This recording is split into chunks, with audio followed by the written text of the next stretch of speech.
বাবা ex army, ছোট থেকেই দেশভক্তির ছেলের। এবার ভারতবর্ষকে আত্মনির্ভর গড়ে তুলতে নিজেই মাইক্রো টার্বোজেট ইঞ্জিন তৈরি করে তাক লাগালেন বিজ্ঞান বিভাগের এক ছাত্র। বড় হয়ে ইঞ্জিনিয়ারিং হয়ে ভারতবর্ষকে স্বনির্ভর গড়ে তোলায় তার লক্ষ্য। নদিয়ার শান্তিপুর থানার বাবলা গোবিন্দপুরের বিজ্ঞান বিভাগের ছাত্র মৃন্ময় সরকার। বর্তমানে তিনি দ্বাদশ শ্রেণীতে বিজ্ঞান বিভাগ নিয়ে রানাঘাট সেন্ট মেরি স্কুলে পড়াশুনো করেন। বাবা দীর্ঘদিন ধরে সেনাবাহিনীতে কর্মরত ছিলেন, বর্তমানে অবসরপ্রাপ্ত। মা বাড়িতে ছোটখাটো কাপড়ের ব্যবসা করেন। ছোট থেকেই মেধাবী ছাত্র হিসেবে পরিচিত মৃন্ময় শুধুমাত্র পড়াশোনা নয়, তার বাইরে নিজেকে নতুন কিছু করে তুলে ধরার অদম্য চেষ্টা ছিল মনে। তবে তার বিমানের প্রতি আকৃষ্ট ছিল বেশি। কিভাবে একটা বিমান আকাশে উঠছে তা জানার অভিপ্রায় ছিল ছোট থেকে। মূলত সেই ভাবনা থেকে অল্টারনেটিভ কিছু তৈরি করার চেষ্টা তার মাথায় আসে। বিজ্ঞান বিভাগে রিসার্চ করে জানতে পারেন মূলত বিমানের ক্ষেত্রে মাইক্রো টার্বোজেট ইঞ্জিন সবথেকে গুরুত্বপূর্ণ। এবার সেই ইঞ্জিনের অল্টারনেটিভ যদি কিছু তৈরি করা যায়, সেই ইচ্ছে থেকে 4 বছর আগে থেকে শুরু হয় তার কাজ। ইঞ্জিন তৈরির প্রয়োজনে যে সমস্ত যন্ত্রাংশের প্রয়োজন সেই বাড়িতে নিজেই তৈরি করেন। শুধুমাত্র ইঞ্জিন তৈরির যে পাম্প ব্যবহার করা হয় সেই পাম্পটি ভারতে না পাওয়ার কারণে ইউএস থেকে কিনতে হয়। দীর্ঘ প্রচেষ্টার পর অবশেষে তিনি সফল হন ইঞ্জিন কিনতে। গত বছর চেন্নাই সায়েন্স এক্সিবিশনে অংশগ্রহণ করে প্রতিযোগিতায় প্রথম স্থান অধিকার করে মৃন্ময়। তার নিজের হাতে তৈরি ইঞ্জিন দেখে বড় বড় বিজ্ঞানীরা কার্য তাকে প্রথম স্থান অধিকারীর সম্মতি দেন। এই বিষয়ে বিজ্ঞান বিভাগের ছাত্র মৃন্ময় কি জানিয়েছেন আপনাদের সামনে তুলে ধরছি।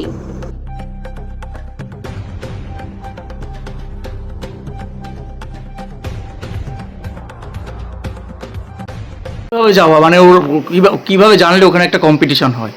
আমি প্রায় 2 বছর দিয়ে দেখছিলাম যে আমি খোঁজ করছিলাম কয়েকটা সায়েন্স এক্সিবিশনের। তো আমি এরকম খোঁজ পেলাম যে স্পেস কিডস ইন্ডিয়া একটা কম্পিটিশন হেল্ড করে, ইয়াং সায়েন্টিস্ট ইন্ডিয়া বলে। তো ওখানে এইসব সবকিছু শোকস করা হয়, এইসব যত এক্সিবিশনের যে রিসার্চ প্রজেক্ট সবকিছু। তো ওখান থেকে আমি খোঁজ পেলাম ব্যাপারটা। তো আমি ওখানে ফর্ম ফিল আপ করলাম, রেজিস্ট্রেশন সবকিছু করলাম অনলাইনে। তো প্রথম বছর মিস হয়ে গেছিল আমার একটা কারণে। আমি তার আগের বার অ্যাপ্লাই করেছিলাম। তো পরের বার এই আগের বছরই আমি 2025-এ গেলাম। যার পরে আমি এটা শোকেস করলাম, যেখানে আমি ফার্স্ট র্যাঙ্ক পেলাম সায়েন্স এক্সিবিশনে। আচ্ছা, এই জিনিসটার নাম কি? এটা হলো micro turbojet engine. Micro turbojet, হ্যাঁ, এটা একটা মাইক্রো গ্যাস টারবাইন ইঞ্জিনের ক্যাটাগরিতে ফল করে। কি করেছো তুমি যদি একটু ডিটেইলসে বলো? অ্যাকচুয়ালি এটা আমি একটা মাইক্রো টার্বোজেট ইঞ্জিন তৈরি করেছি, আর যেটা কি আপনার ইউএভি বা ড্রোনের ইঞ্জিন হিসেবে আমরা ইউজ করতে পারি, আর ইলেকট্রিসিটি আমরা জেনারেট করতে পারি। আর এটার ম্যাক্সিমাম ক্যালকুলেটেড থ্রাস্ট আপনার 130 নিউটন। আর আমার অয়েল প্রেশার অ্যারাউন্ড 50 PSI আমি দিচ্ছি। আর এলপিজি আমার হলো নর্মাল গ্যাস, যেটা দিয়ে আমি ইঞ্জিনটা চালাতে পারি। এটা খুবই লো কস্ট, মানে আর বিশাল চিপ হিসেবে বানানো হয়েছে। কি ইঞ্জিনটা কিসে ব্যবহার করা যাবে? আপনি ড্রোনে ইউজ করতে পারেন, ইউএভিতে ইউজ করতে পারেন, তারপরে যত বিভিন্ন এয়ারফোর্সের যত বিমান আছে তাতে আপনারা ইউজ করতে পারেন। মানে যারা ড্রোন সাইজের, মানে যারা ছোট সাইজের, আর আমরা ইলেকট্রিসিটিও জেনারেট করতে পারি এর সঙ্গে, যদি আমরা এটাকে টার্বোশ্যাফট কনভার্ট করি। প্লাস আপনি এটাকে থার্মোডাইনামিক স্টাডি আর প্রপালশন স্টাডি হিসেবে আপনারা ইউজ করতে পারেন। এখন তো ড্রোনও রয়েছে, ড্রোনও ওড়ে, যেটা বিমানের কথা বলছি সেটাও ওড়ে। এটা আলাদা কি হলো? অ্যাকচুয়ালি প্রথম কথা, এরম আপনি চিপ অল্টারনেটিভটা পাওয়াটা একটু মানে সমস্যা আছে আজকালকার দিনে। কেন কি আমরা যেহেতু আমাদের ইন্ডিয়ান এয়ারফোর্স বলুন বা যেই বলুন রিসার্চ বা এইসবের জন্য আমরা ফরেন ইঞ্জিনস কিনি। তো এটা হলো একটা ইন্ডিজিনিয়াসলি বিল্ট ইঞ্জিন। তো আমরা একটা অল্টারনেটিভ আমরা বেনার চেষ্টা করছি, যাতে আমরা ইন্ডিয়াতে এটা বানিয়ে ইন্ডিয়াতে ইউজ করতে পারি, যাতে আমরা ফরেন থেকে না কিনতে হয় আমাদের কোনো কিছু। হঠাৎ এই ভাবনা এলো কোথা থেকে? অ্যাকচুয়ালি আমি 4 বছর আগে আমি এই রিসার্চটা চালু করেছিলাম। তখন আমি কি মনে করে কেন চালু করলে? কেন কি আমি আগে করে একটা প্লেনের ব্যাপারে একটু ইন্টারেস্টেড ছিলাম। তখন দিয়ে আমি রিসার্চ শুরু করলাম যে কি করে একটা প্লেন ওড়ে ভালোভাবে। তো তারপরে আমি দেখলাম যে ব্যাপারটা কি, তারপরে আমি দেখলাম যে টার্বোজেট ইঞ্জিনই মেন ব্যাপার, আর গ্যাস টারবাইন ইঞ্জিন।